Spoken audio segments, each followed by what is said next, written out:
fantasy, caught in a landslide, no escape from reality. Barack Hussein Obama Jr. was born on August 4th, 1961 in Honolulu, Hawaii. At an early age, however, his mother and father separated, forcing him to go and live with his maternal parents. In fact, in his book, The Audacity of Hope, he tells us that his father was the one that motivated him to run for senator.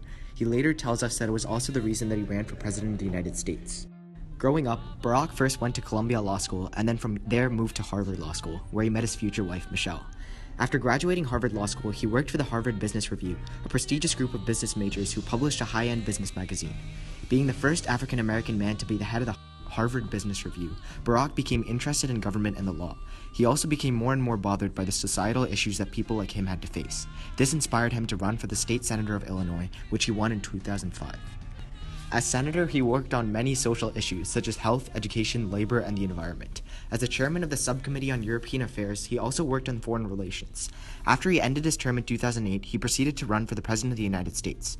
In a heated race against Republican candidate Mitt Romney, Obama won the election by 192 electoral votes. He was then inaugurated on January 20th, 2009. Obama's domestic policy centered around issues such as economic stimulation, healthcare, fair pay, unemployment, the environment, and promoting equality. As a result of the Great Recession, Obama created the Economic Stimulus Bill, otherwise known as the American Recovery and Reinvestment Act. This bill was a $787 billion plan that was meant to spur consumer spending and to save hundreds of thousands, if not millions, of jobs. In order to do this, Obama cut taxes by $288 billion, spent $224 billion on unemployment benefits, education, and health care, and created jobs. We are moving forward with a sense of urgency equal to the challenge. This week, the House passed the American Recovery and Reinvestment Plan, which will save or create more than 3 million jobs over the next few years. It puts a tax cut into the pockets of working families and places a down payment on America's future by investing in energy independence and education, affordable health care, and American infrastructure. Another goal of President Obama was to reform healthcare policies, thus creating the Affordable Care Act, also known as Obamacare.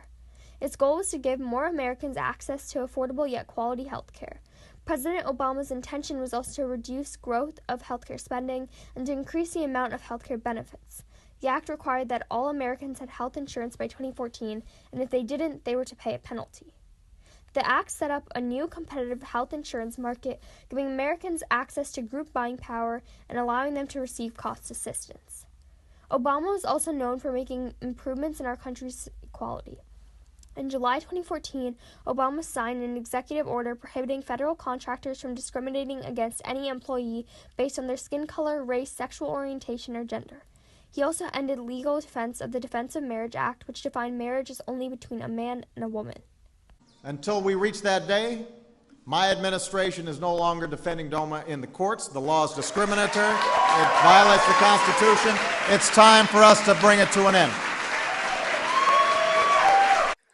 President Obama, for his 8 years, has been putting his mark on the United States foreign policy by the actions he has taken and the actions he didn't take. The world economy was in its worst financial crisis since the Great Depression, and the United States was on the edge of an economic meltdown. Unemployment increased, and millions of Americans lost their homes due to foreclosure. Many of President Obama's foreign policies were made for long-term success. The United States has done a lot under Obama, such as brokering the Iranian nuclear deal, fighting the Ebola virus in Africa, reassuring diplomatic ties with Cuba. The Paris Agreement was an important step in international climate agreement, evacuating troops from Afghanistan, negotiating the New START nuclear arms treaty with Russia, NATO intervention with Libya, trade negotiation with China, the killing of Osama bin Laden. It also includes problems like the Syrian civil war, the ongoing terrorist threat posed by ISIS, to nuclear threats by North Korea. The mishandling of the Arab Spring was a big one too. Good evening.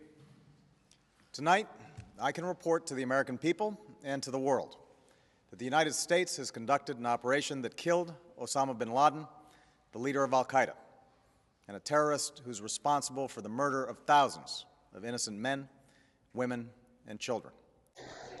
President Obama's most significant achievement was raiding and killing of al-Qaeda leader Osama bin Laden, as he was a threat to our country and our national security every day. Barack Obama is credited for being the first African American to take office, and with that power, he made an effort to ensure equality amongst all people, no matter their race or sexual preference. In fact, he is also the first president to openly support same-sex marriage while in office. In his mind, not allowing same-sex marriage was an act of discrimination. After some negotiating, Obama was able to pass laws enforcing the recognition of same-sex marriage throughout all 50 states. Another large accomplishment of Obama's was the authorization of gun control laws.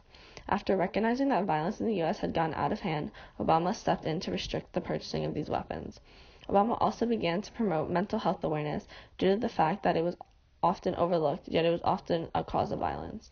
Furthermore, Obama worked to create a stronger and more attentive FBI force.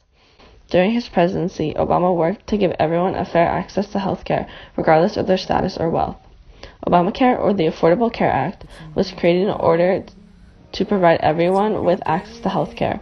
After the act was passed, the number of uninsured Americans dropped from 16% to 9%. That's a difference of 23 million people. In conclusion, Barack Obama left a positive legacy on American society because he managed to help so many people live better lives.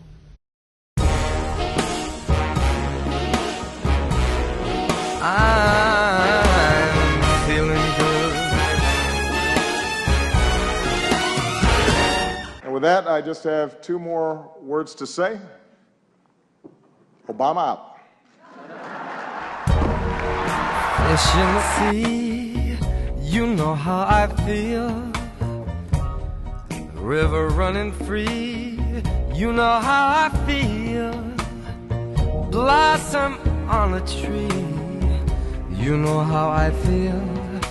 It's a new dawn, it's a new day, it's a new life for me.